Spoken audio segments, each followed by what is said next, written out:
விருதுநகரில் ஒரு கொலை, பேருந்து நிலையம், காவல்துறை பொறுப்பு கக்கன்ட்ட. பெரியவர் இரவு கூப்பிடுறாரு, யாரு? கக்கனை.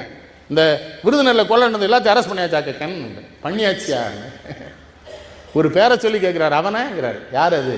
காமராஜருடைய மருமகன், தங்கச்சி மகன்.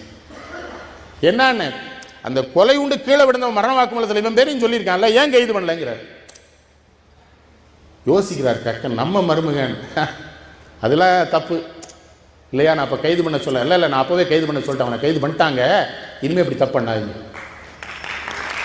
யாரு? மருமகன். அதை விட சிறப்பாக அந்த மருமகனை கூட்டு ஒரு பெரிய பேருந்து உரிமையாளர் அங்கே போயிட்டார். ஒரு ஒரு ஒரு வழித்தடத்தை வாங்குறதுக்கு. காமராஜ் அந்த வழித்தடத்தை வேற யாருக்கும் கொடுத்துட்டார்.